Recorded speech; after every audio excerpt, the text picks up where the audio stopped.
Okay.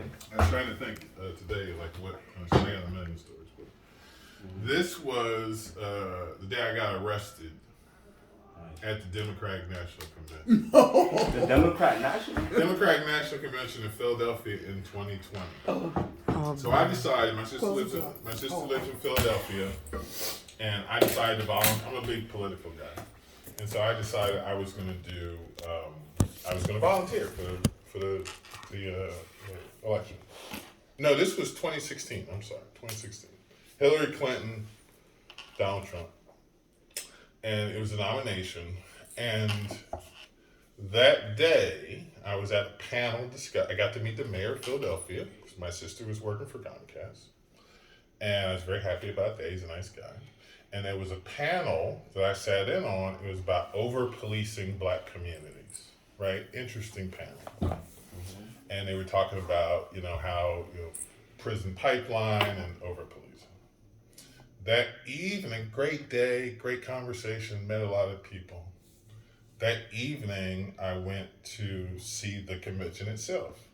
And I heard the speech by Trayvon Martin's mother and some other mothers of people who had died in police custody. So it was like moving and encouraging. I was all happy, right? This was at a hotel lobby. I watched the speech. I came out of the hotel, had a few drinks, one or two, right?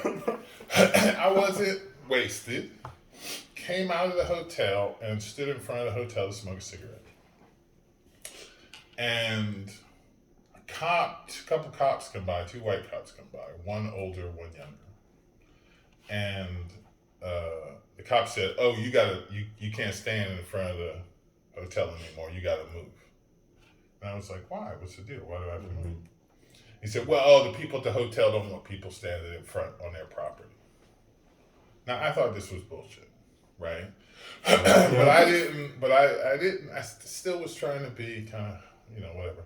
And I was like, "Well, I'm still smoking my cigarette. Can you tell me, like, I know at some point on the sidewalk, the property of the hotel ends. Could you tell me where their property ends so I can be off of their property?" Right. He didn't like that. So he said, "Where are you from? You live here, or where do you live?" And I said, "No, I don't live in Philadelphia." "Let me see your ID." I gave him my ID.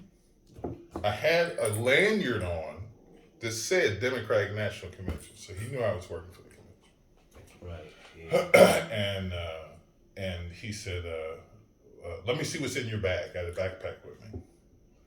And I was like, "Fine, here, in my backpack." Nothing's in the backpack.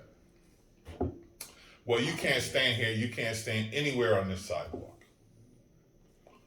Just go across the street." And I was like, "Well, I don't really want to go across the street. Could you just tell me where the property line is so I can, I was kind of being a smart ass, but I was being a respectful smart ass. So he took my backpack and threw it across the street. Now this is downtown Philadelphia. This is Market Street. It's like Broadway. And he threw it across the traffic across the street. And he said, "Now go get your backpack." And I said, I'm still smoking my cigarette. I'm not gonna get my backpack. He said, "If you don't go across the street right now, I'm gonna arrest you." And I said, "Well, can I go inside the hotel to ask if I can smoke a cigarette?" He said, "If you go inside the hotel, I'm gonna arrest you for trespassing." Now, I don't understand why this guy was so bent out of shape. He was bent out of shape. So I said, "Well, I'm gonna finish smoking my cigarette." So he arrested me. Arrested me, put me in jail. He asked me if I'd ever been arrested before. And I was like, "Yeah, once for a bar fight like 15 years ago in DC, And he arrested me. I was in jail overnight. My late wife, I had to call her to tell her, and my sister, that I was in jail. And of course she was mad at me. She was like, "Michael, why don't you just go across the fucking street and be quiet?" And, I showed up to the hearing, the court appearance thing. And I really should have filed a complaint. I really am upset that I didn't do that. But I went to the court hearing and I had a public defender. And the public defender said, "Did you see the arrest record?" And I said, "No."